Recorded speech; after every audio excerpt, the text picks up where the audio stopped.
Welcome back. In a moment, we'll have all eyes on virtual reality headsets. But first, here are some other stories to keep your eye on. Police in Tulsa, Oklahoma have released a dashcam recording showing an officer fatally shooting an unarmed black man who had his hands in the air. The US Justice Department said it was looking into the incident as a possible civil rights violation. The female officer has been placed on administrative leave pending the outcome of the investigation. Jordanians have gone to the polls in their first parliamentary election since the country departed from the one-man, one-vote system. Key opposition groups who had previously boycotted elections are expected to make major gains, including the Muslim Brotherhood. Former US President George H.W. Bush will not be supporting the Republican Party's candidate in November's election. According to a member of another political dynasty, the 92-year-old has declared his support for Democrat Hillary Clinton. Kathleen Kennedy Townsend, daughter of Robert Kennedy, posted a picture of the two of them together on social media with the caption, "He's voting for Hillary."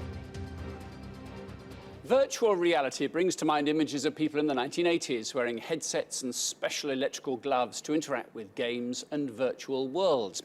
There was plenty of hype, but the technology didn't quite catch on. But a new headset launched today plans to change all that.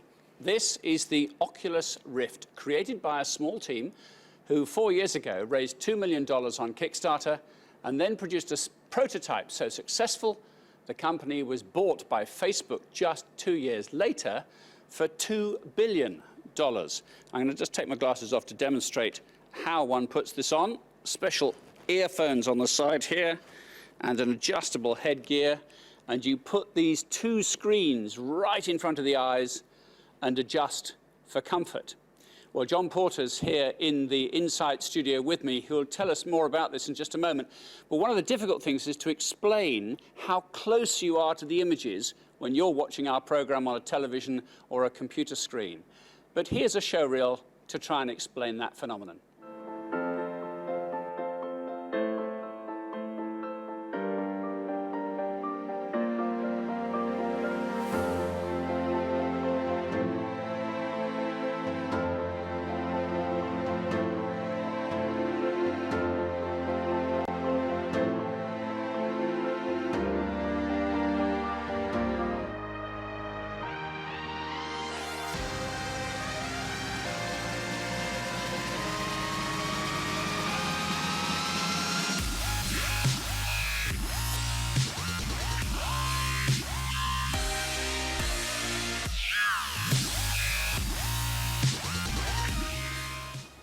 Well, John, there it is. As I say, it's impossible to try and convey the sort of immersive nature of this when you're that close to the images.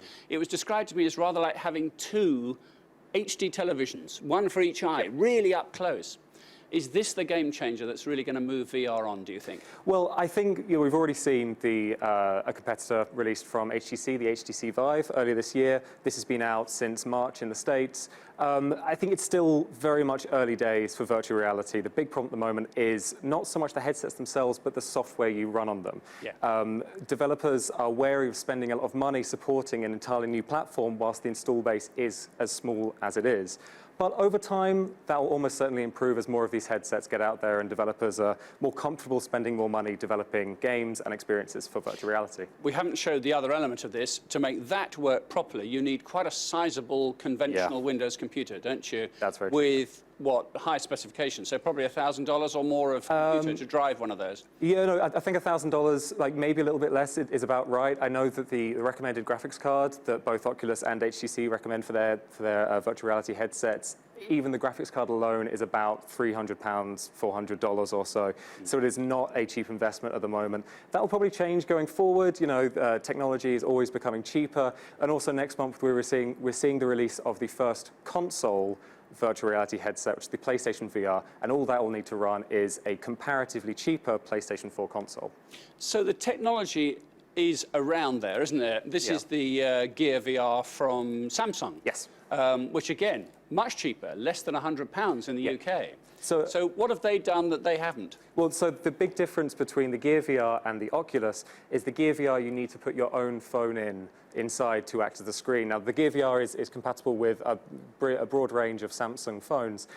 So essentially, all that you're buying when you buy the headset is the plastic casing for it, and the expensive bit, the screen, the gyroscopes, all of that technology is provided by your phone, and that's purchased separately.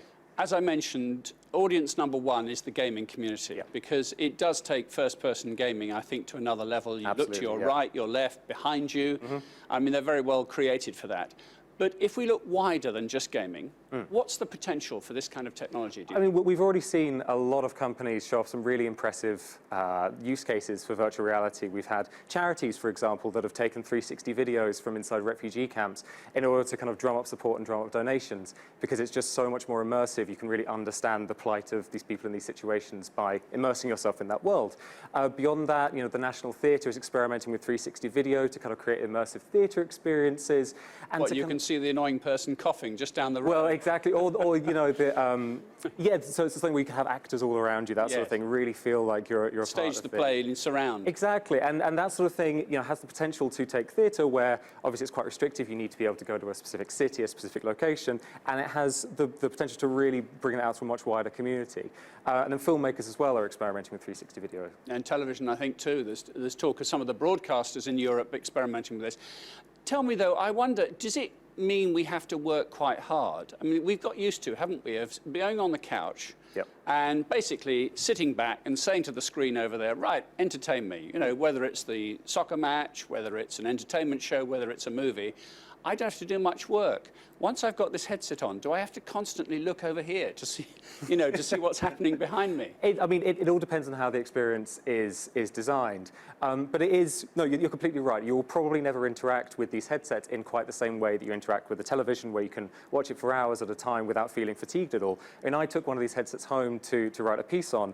I was using it for maybe 4 or 5 hours over the course of a day. I took it off and I felt tired, and I suddenly realized it's because I'd been standing up. It's because I've been moving around. And in a way, that's quite nice, because it is very easy, as you say, to sit down and watch a lot of TV, to play a lot of video games, and to not be active and not be moving around. With these, it's slightly different. You're having to be more engaged, and so you can't quite be as lazy. You can't do anything else, can you? No. When the telly's on, we're either conversing with our friends or maybe doing second screen stuff in the room as well. With that, I suppose it takes up all your attention. And that's its strength and possibly a disadvantage too. That's a very, very good point. This is something that you have to invest your entire attention span in. Some could argue that in modern life, where you are having your attention constantly split between checking notifications on your phone, looking at a TV screen, it's quite nice just engaging with just one thing at a time.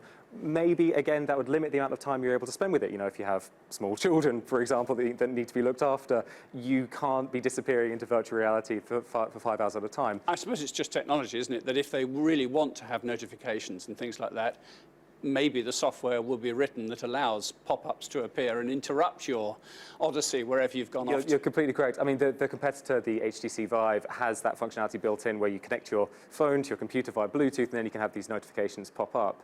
But also, the fact that you're, as a single person, like immersed in this world, it does bring up another interesting point, which is about multiplayer experiences. And at the moment, that's a big question mark. You already need to have a very expensive computer to run just one of these. Running 2 or 3 of them is going to require that same hardware all over again. Over time, we'll probably see hardware become more powerful, be able to support more than one headset. But at the moment, it's a very solo experience, although we are seeing multiplayer experiences that you play online emerging as time goes on as well. OK, well, they're widely available in shops in the UK and I think around Europe as of today. John, thank you very much indeed. We end with our Insight Bite. This is a little something that we feel you should know. Today, it's the authorities in Bangkok who are trying to rid public spaces of what they describe as a pesky residence, lizards. The water monitor breed are famous throughout the city, with residents and tourists sometimes flocking to see them. Although wildlife experts deny they're a threat to humans, metropolitan officials for a popular inner-city park believe they are a threat to fish and wildlife. Asian water monitor lizards are native to South and Southeast Asia. They can grow to over 3 meters in length. Once caught, the lizards will be transferred to a wildlife breeding centre in south of Bangkok, where they will be, we're told, well looked after. And that's all for now. I'm Martin Stanford. That was Insight.